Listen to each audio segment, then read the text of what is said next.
I'm delighted to be able to introduce Jonathan Grant.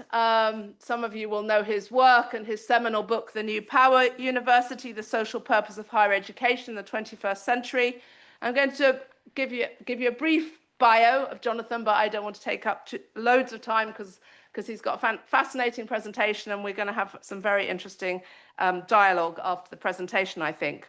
But Jonathan Grant is Vice President for Strategic Initiatives at the King Abdullah University of Science and Technology in Saudi Arabia, where he's advancing the university's strategic vision to accelerate impact by strengthening its leadership in global and Saudi Arabian higher education. And some of those efforts are focused on transforming academic programming, fostering interdisciplinary collaborations, and cultivating strategic partnerships, which I think will ring a bell for colleagues involved in strategic thinking about education here at LSE as well. Before joining KAUST, Jonathan founded Different Angles, which is a consultancy dedicated to maximizing the social impact of universities and research. And during that time, led a whole range of diverse projects for universities and research funders worldwide, while also developing some really valuable training programs focused on research, impact, and the civic mission of universities. And there's an online program, if you're interested, Impact by Design, that remains available through the Different Angles website. Prior to that, and this is the last bit of Jonathan, your life story that I'm going to share with our colleagues here today. Jonathan was at King's across the road. We are neighbours across the road, where he served as a professor of public policy, and during his time there established the Policy Institute and served as its director until 2017, and subsequently became vice president and vice principal for service, overseeing the university's pioneering commitment to social responsibility. And I think this issue of the social responsibility of universities is something that many of us have been grappling with, and we're looking forward to hearing your insights. So we can see you, we can see your slides. I hope you can hear us, and we're really looking forward to your address. Well, thank you, Claire. Can you hear me? Yes, we can hear you. Great. I've got a bit of a cough, so I was drastically trying to find the mute button, not to sort of infect you orally at least. I'm absolutely delighted to be there. As Ellen was talking, I was reflecting that 35 years ago, I was a student at the LSE. I did my undergraduate at the LSE, so I'm absolutely delighted to be joining you today. I'm actually, to disappoint you at the moment, Claire, I'm actually sitting in Cambridge in the UK. I had intended to be there in person, but my son was doing an A-level this morning, and I wanted to be around to see him off. I make him porridge every time there's an A-level or any exam, so I had to fulfill that sort of parental responsibility. What we want to do over the next half an hour or so is I'm going to introduce this idea of the New Power University to you, which is a book that was published in 2021, so a bit bit old at one level, but I would argue, and you may disagree, I think some of the themes in there are still contemporary, 4 or 5 years later. And what I'll do in the presentation is I'll start at quite a high level, and then I'll sort of narrow down as I go along through the talk. And then hopefully we'll have time for some questions after that. So this book was probably the culmination of at least 10 years thinking before I actually got around to putting it down. And one of the sort of bases of the book were 3 ideas that I found intriguing and quite formative for me, coming from 3 other books. And I just want to introduce those because I still think they're highly relevant to our conversation today. And the first was this book by John Wolston Saul, who critically wrote this in 2005, so predates the global financial crash and all the sort of history that has arisen from that over the last 20 years. And critically, I think he anticipates and predicts quite well what has happened, both in terms of the collapse of globalism in his language and the consequences of that in a political sense. But what I always hang on to and Claire and Emma sort of touched on this to a degree in their opening conversation. He talks about the in-between times. It seems to me that we are living in an in-between time, as he describes it. And he makes this point that there's an interregnum between two unreasonable certainties, and we, society people, whether in university or outside it, have this short positive moment of uncertainty where choice is privileged. And we can use that for good, or we can use that for bad. And I would argue that we have a key role as universities, and I'll come back to this, in ensuring that this in-between time is a positive moment of uncertainty. And the second book is a book by Amy Buller. I won't go into Amy Buller's history, but she's got a fascinating history in her own right. She wrote this book in 1939, became sort of best friends with the Queen Mother, who had read her book and invited her in for tea, and they were lifelong friends after that. But Amy Buller was in the sort of 1930s, spent quite a lot of time in Germany, sort of in the sort of intellectual circles. She was by no means, I have to stress, an apologist for the Nazi regime, but she saw it close up, and she was a warden at a university residence in the University of Liverpool during the war. And she notes in the introduction to this book that her students were sort of asking questions: why are we being bombed by the Germans? The sort of consequence of answering those questions led to her writing this book. And effectively, it's an oral history of the middle classes that she had interacted with in her time when visiting Germany on a regular basis. And what I want to pull out here is the role of teachers in universities and schools, as well as the church, for being purely academic and remote from life. So there is a risk, in my mind, that when we're living in in-between times, as we are, that we can become too remote rather than engage in the complex and difficult debates that need our academic heft at this time. So that's a bit depressing. So the third book is the solution to some of these challenges. And this book was published in 2018 by Henry Timms and Jeremy Hymans. It's quite well known. It's called The New Power, and it's sort of looking at how power and the role of power has changed in society. And they make this distinction between old power, which they describe as a currency. It is held by a few, once gained, it is jealously guarded. And new power operates differently. It is like a current. It is made by many. It is open, participatory, and peer-driven. And what I do in the New Power University is sort of take that framework of new power and apply it to the future, if you like, of universities at quite a conceptual level. And then I sort of drop down into practical examples where I can. And so it's kind of a thought experiment as much as anything. But I do that in the context that I would argue, and again, you can dispute this, that society is living in an in-between time and universities are living in an in-between time. And I'm sure any senior leader in any university, if you think about the in-tray that they are trying to address, it is extraordinary both in its depth and complexity. And this is my list. I'm sure you can think of other crises, but especially in the UK context, the sort of economic viability of universities, is absolutely critical. We're educating and working with and collaborating with a generation of people who are truly digital natives, and that's new. I'm not a digital native. I've moved from the analog world to the digital world.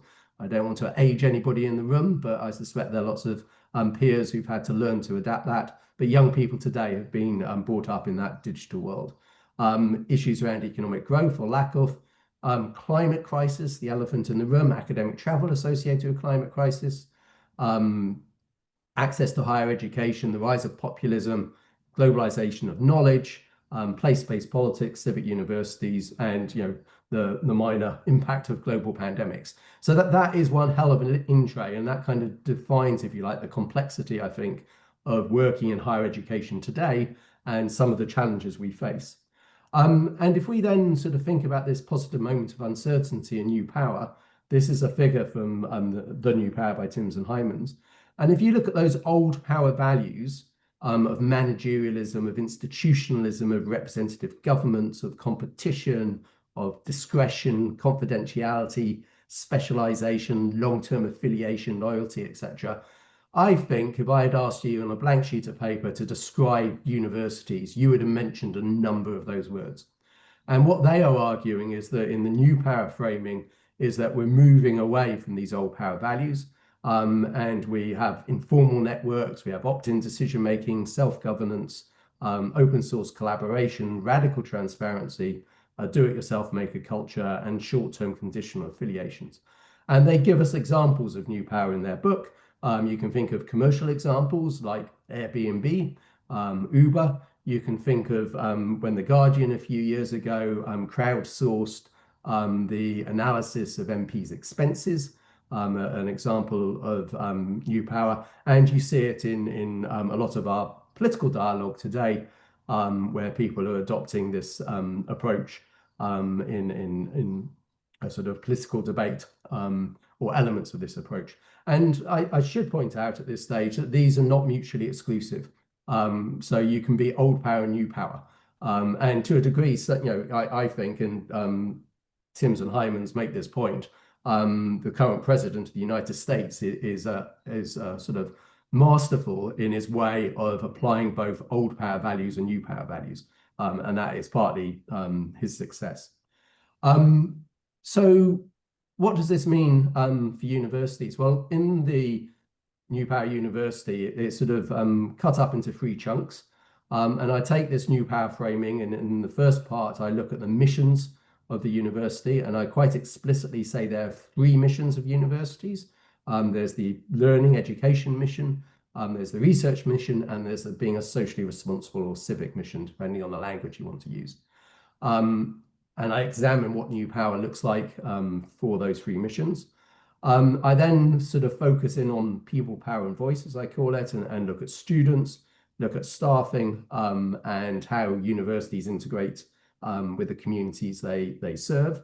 That takes me into some unexpected places, especially around staffing models, which I suspect colleagues in the room are less comfortable with. And then the final section takes me into structure and governance, and critically how, if you adopt this approach, these concepts, long-held concepts, and in my mind, falsely held concepts of institutional neutrality start to fall apart. And perhaps in conversations we can pick up on that.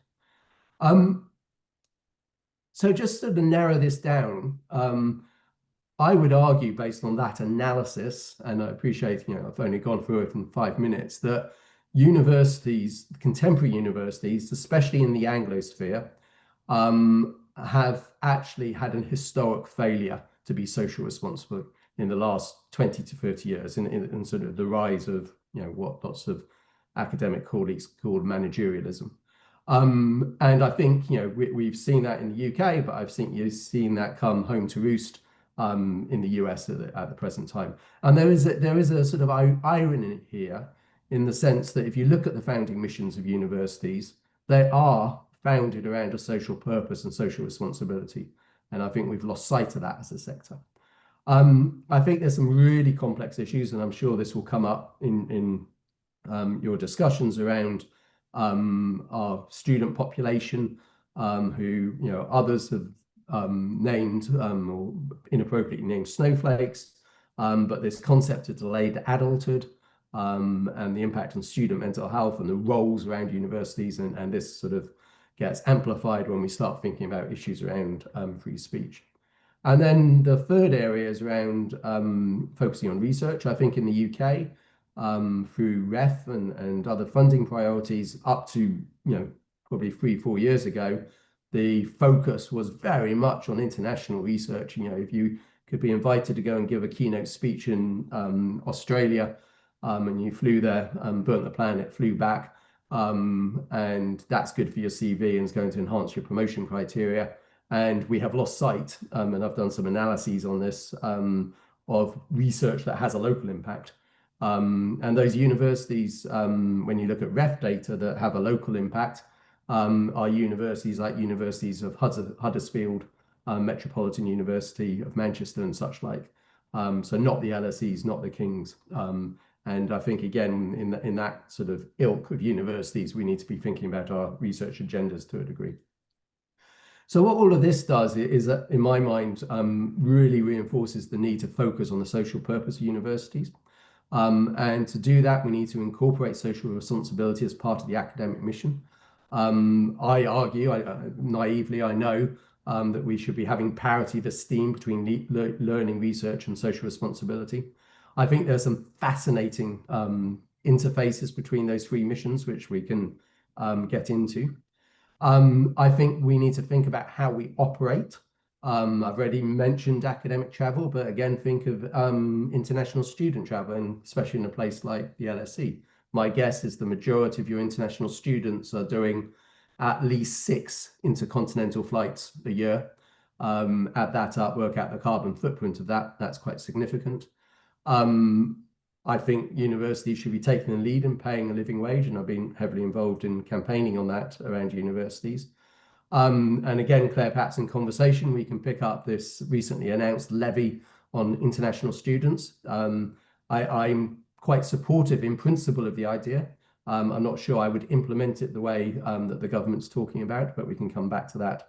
And you can use your procurement power to do social good. I remember at King's, one of the things we did quite early on is we shift our supply of croissants, can you believe, from an anonymous supply chain that nobody knew where they came from to a bakery in Barrow Market. So I could stand up and say, those croissants you're eating today are supporting local people. Dead simple, didn't cost us anything, it makes an impact. And all of that then leads us to focus on that interface between learning and research. Again, I'm sure you're going to pick up issues around service-led learning and research impact. And then I think our social purpose is we become social advocates. Now, I think that's up to what you want to advocate on is very much a institutional decision and decision of your communities. But the point is that we cannot remain remote from life as we navigate these in-between times. So some personal reflections just to close. I do think that when you start to embrace some of this thinking, you really need to understand the story or the essence of your institution. And I think there are lots of tools and learnings from social movements and community organizing in the way that we build relationships, both within our institutional communities, but also out with how we listen and how we tell our story. And I think as a sector, we have failed to tell a compelling story. I think the introduction of social responsibility and from that a social purpose within the academic mission brings together the university in a way that we don't see in other contexts. And the reason for this is that your receptionist, your cleaner can make a direct contribution to the social responsibility agenda of the university, but may feel slightly distant from the education and research missions. For those of you who are instrumental in thinking, and I'm sure being the LSE, there's nobody in the room who is, I actually personally think this is a moral duty, but I appreciate people look at instrumental arguments.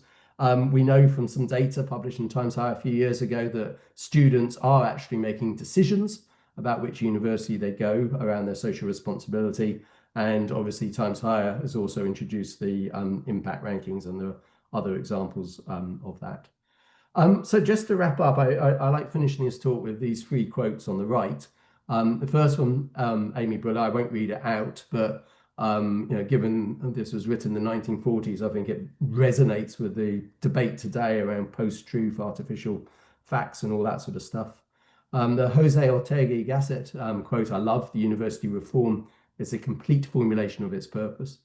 And I've taken to collecting definitions of what a university is, and this one by Amy Gutman, who's the former president of Penn. A university is first and foremost a social undertaking to create social good. But the quote in the middle came out of Nature 2 weeks ago, and it jumped out at me. And the title of "Do Universities Serve Their Communities" goes to the core of my argument. And that last paragraph, there was a line in the 2000 film Gladiator, "Win the crowd and you will win your freedom."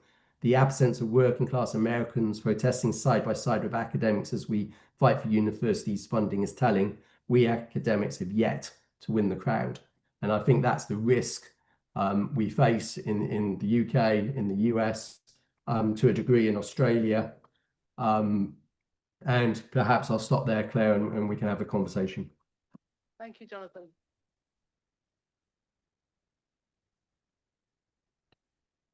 Thank you for that expansive, values-led, and I think hopefully forward-looking talk, which sort of opens a way forward, perhaps, for as we think about universities in crisis these days, particularly in certain countries.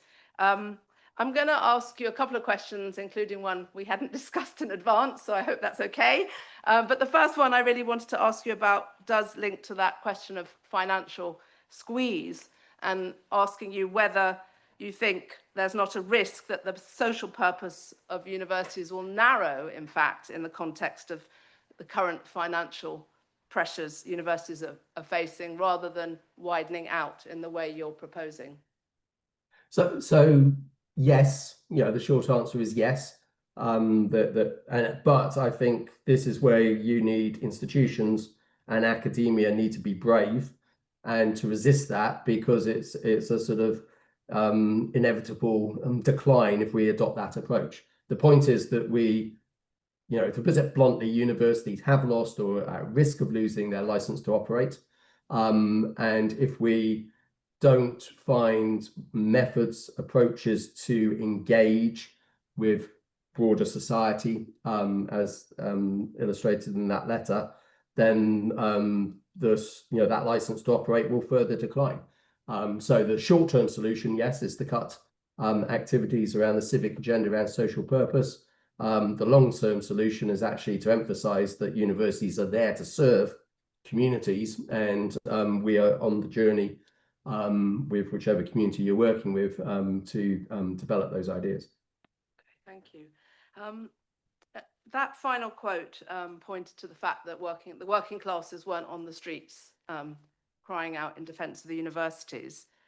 It would be really interesting to hear your thoughts on why you think that has occurred, that the universities have become somewhat separated from perhaps the communities that you're suggesting they should serve, and how should universities react in that context? So I think this is historical, if you see what I mean. This is a 30-year journey, not a 3-year journey. But I do think in the introduction and rise of new public management, and what colleagues in academia often refer to as managerialism, that at times we've lost sight of what our social purpose is. And let me be absolutely clear, I've worked twice now at senior positions in universities, and I'm not against accountability, I'm not against KPIs. We need to manage institutions, they're big, large and complex. But we have lost sight, as I've already said, of what our relationship is, what our license to operate is. And I think that's extraordinary when you think of other public type entities that serve the majority of the population. We got 50% of young people going to university. Those people have parents, they have friends. We got a constituency that should be advocating for us and actually making universities central to the political debate, not marginal and ignored in the political debate, in the same way that schools do. Anybody who's got kids, their kids go to primary school. Yeah, same way that we feel about the NHS. Now, the NHS is obviously in crisis, but it is a salient political issue. Universities are not a salient political issue, despite the fact that a large number of people are connected to universities in different ways. Thank you. And this is my final question, which is one we didn't talk about earlier. You spoke about the need to try to move towards parity of esteem between research, education, and social responsibility. So I want to ask you to imagine you were taking on the presidency of a research-intensive university in the UK. As a small question, how would you go about trying to move in that direction? Yeah, I know what I would do, which is probably why I never get the opportunity. I would start off very much with promotion criteria, recruitment criteria, internal incentives, and recruit people who meet those criteria, which may be not the majority, but there would be a good number who are not traditional academics in that sense. Not the majority, I stress, but that professor practice type role you see in some institutions. I'd make it absolutely clear, if you want to succeed in this institution, you need to be approaching parity esteem around these three missions, and that's how you get promoted. I would have VP level roles for each of those missions. Some universities have that. We had that at King's when I was there, but other universities don't have that. So I would have on the senior table is somebody who's responsible for social responsibility. Manchester does that well, and so I'll do that, and then I'd make sure that I fund social responsibility activities, probably disproportionately to begin with than other activities. Now, disproportionately by number of projects, not by amount of pounds, because actually a lot of this activity is relatively cheap, especially when you compare it to research type activities. So you can get sort of greater return, if you like, on investment around social responsibility. Thank you. Great. Okay, well, I think we'll open up the floor to questions. Colleagues online, please, we welcome your questions as well. So please raise your hands or write something in the chat. And Michele has got a roving mic as well. So and when you ask your question, could you introduce yourself so we all know who we're talking to? Cypriya. Hi, Priya from the Department of Accounting. Thank you for that very insightful talk about social purpose. It is very interesting, and it is something that we aspire to, but not something we do currently. Coming from the Department of Accounting, my students are interested in going into investment banking. And many of the things that you're saying seems like a top-down approach, that the institution has to decide as a whole to move towards this social purpose. And so what can we do today in our classrooms to actually bring about a little bit of change, especially in students who are interested in going to investment banking and earning more money? So that's my question. Thank you. So thank you for the question. So I hope I didn't come across as top down, because I did have a bullet point about using sort of methods of community organizing and social movements as the way in which you enact this, and I've done that both now at King's and starting to do that at KAUST, and I think that's how you bring this about. So you actually build up movements around different social actions, and empower your communities, whether that's students, staff, faculty, to sort of campaign, I put in quotes, around those issues. In practical terms, I would love to be in a position where every single undergraduate in the LSE or in the UK is exposed to training around community organizing. I think it's, we do lots of leadership training in universities, sometimes extracurricular. We do very little around community organizing. And I just think that's a methodology that is not only sort of enables you to deliver change, but it's also a methodology that makes you better managers, better leaders, better workers in the future, because it teaches you how to listen. It teaches you how to really listen and identify what actions need to be taken, and it helps you work out how best to organize those actions. Thank you. Who else would like to ask a question? Colleagues, anybody online? Oh, thank you. Karen. I think it's a great question. Hi. Thanks, Prof. It's such an interesting discussion. My background is in social entrepreneurship, and we my institute teaches social entrepreneurship, social change. So what you're saying really resonates. But I was part of Social Enterprise Mark UK, which used to legitimize the social responsibility at many university campuses, and it's recently closed down because for financial reasons, those well-intentioned universities which would audit their social responsibility, those funds just now aren't available. So I appreciate the question, because I think there is always in the social change arena this dilemma that we constantly come up against, which is around the hard metrics of numbers. I like the recommendation around community organizing. I was wondering if you could expand on a few more of those secret ideas that you have that help us in that pushback. Yeah, and that relates back to the comment I made about the short-termism of balancing the books versus the long-termism of having a license to operate. And let me be absolutely clear, I'm not naive about that.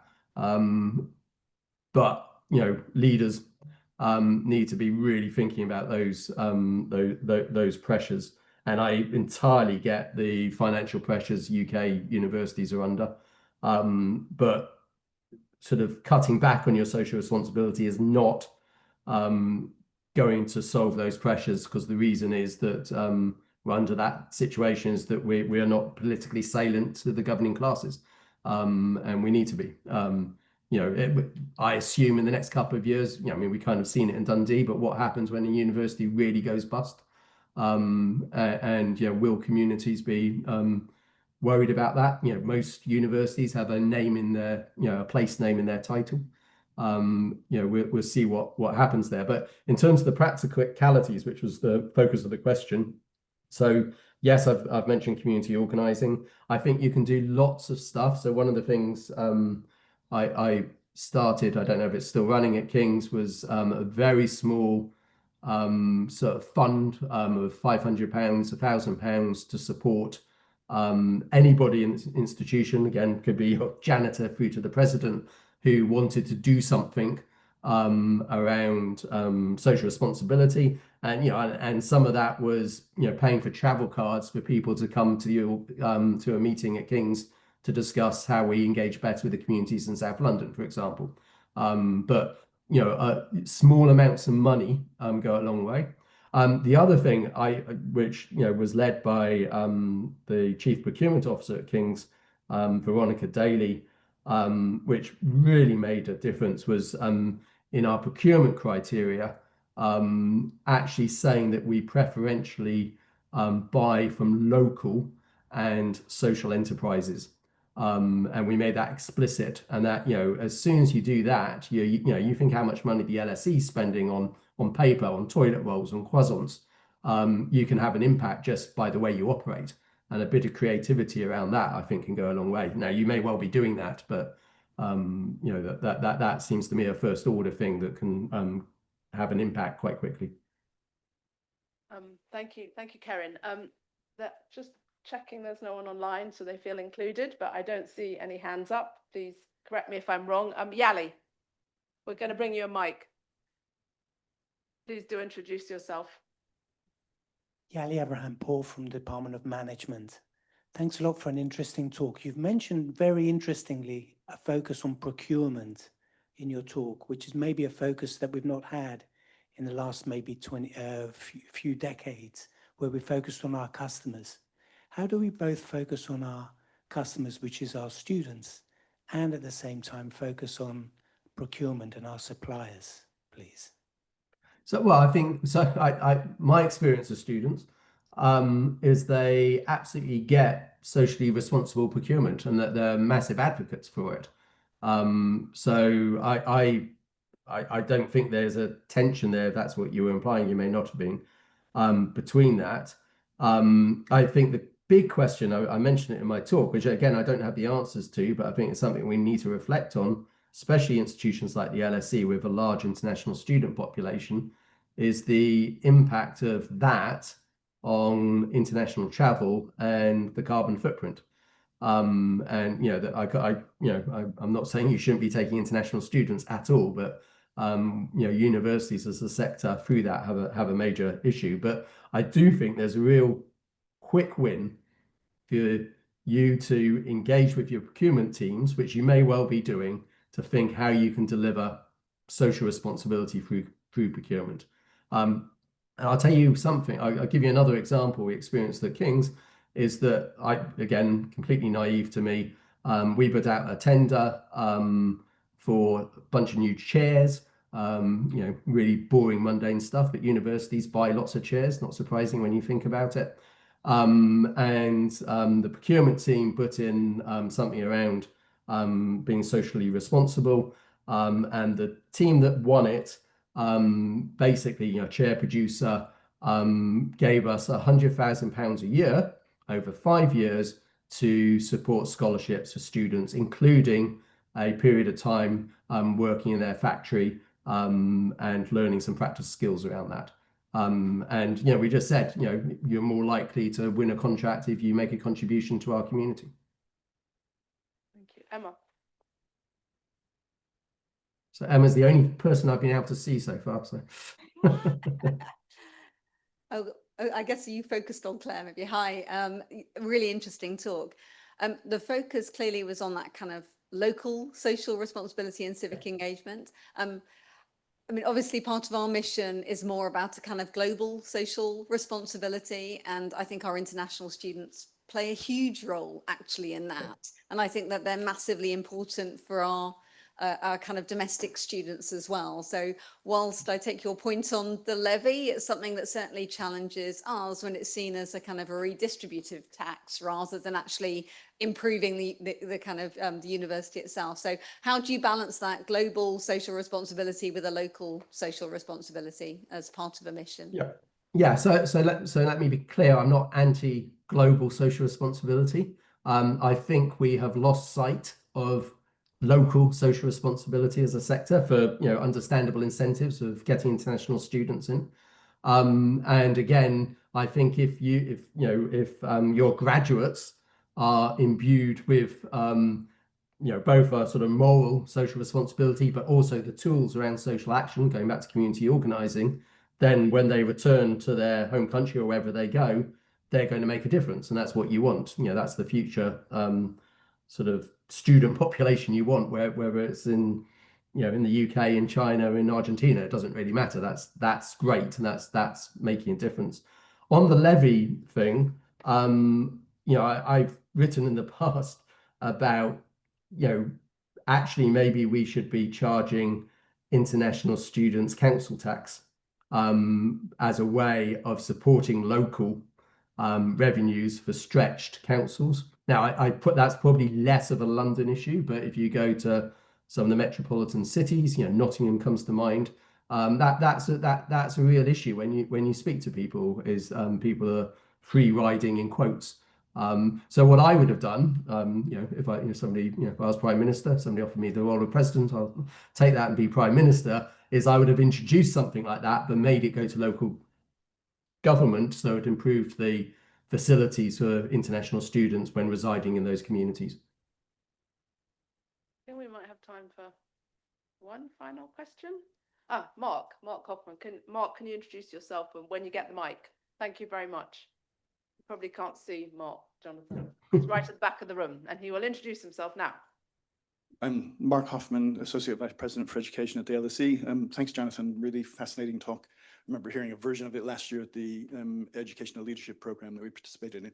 I've got two questions and they're slightly different, so you're not going to be able to connect them, but you can pick and choose which one you want.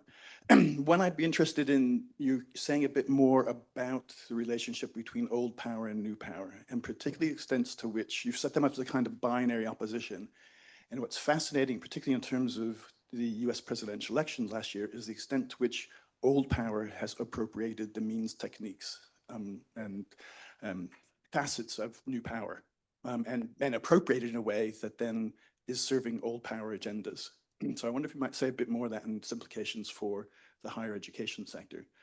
The second question is, I want to push you on the idea of universities as social advocates. Yeah.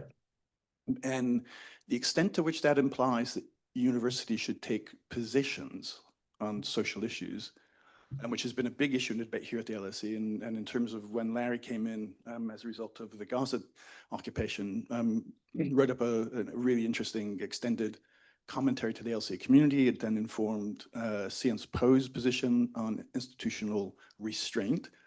And that is the argument that universities shouldn't be social advocates in the sense of taking positions, but they should be advocates for social debate and the importance of the social sciences in terms of addressing social issues and enabling that conversation around different kinds of solutions to it. So I wonder if I could push you on what you actually mean by social advocates, universities social advocate, as opposed to advocate of social space debate.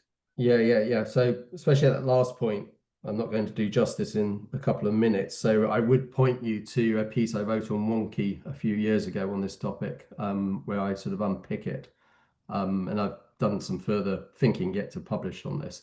My sort of starting point is this idea of institutional neutrality that comes from Chicago in the 1960s and has been widely adopted and advocated for, especially in the US, and has seeped over into the UK, is fundamentally illogical from an intellectual point of view. So you, as the LSE, are advocating all the time not to have an international student levy, for example. That is taking a social position. So for people sitting outside the universities, what it looks like is that you will advocate for your own self-interest, but you won't advocate for societal interest. So the concept of institutional neutrality, I think, it does us a massive disservice and is sort of intellectually defunct, or, you know, if you want to be more generous, comes across as entitled. That does not mean that I am advocating that every university has to take a social position on everything. I think on the Gaza, Israel-Palestine debate, you know, most universities have consciously decided not to take a position. Not taking a position is a position in itself, but given that you got different views in your community, not taking a position is entirely appropriate. There are other issues where I think you can take a position. So I don't know, but I'm guessing LSE has a net zero target. Most universities in the UK do. You are taking a social position there. So just be much more sophisticated as a sector in what we mean by that, and don't use this language of institutional neutrality. Absolutely don't use it. And as I said, I wrote that up a bit. My ideas have developed a bit on that, but I did write some stuff up on Wonky on that. Old power versus new power. So absolutely agree with that analysis. And I think, you know, I'm sure there are political scientists in the room who are far more qualified than myself to make this comment. But it does seem to me that the right and the populist right have done very well and actually been incredibly clever at combining both old power and new power values. And the sort of left and centrist left have absolutely failed to do that, and will probably be a marginal force until they work out how they can use both types of power, which is aligned with their sort of underlying philosophies. You know, so I look at, you know, the Democrats and Joe Biden. I look at Keir Starmer. I think they're still following a philosophy and a way of practice that's been around for 20 to 30 years, and they need to find a way of using the tools of new power to get across their arguments much better. But as I say, that's me as not a political scientist making that comment, so that may be entirely wrong. So I think on that note, we're going to have to bring this session to an end. I'd like to thank you, Jonathan, for such an inspiring and thought-provoking presentation and for answering such a wide range of questions. And please come back to the LSE. I mean, I know you're not in Saudi Arabia right now. It's Cambridge's not that far away, but we'd love to welcome you to continue the discussion at some point in the not too distant future. So thank you very much, and good luck to your son. Hope it went well. Thank you.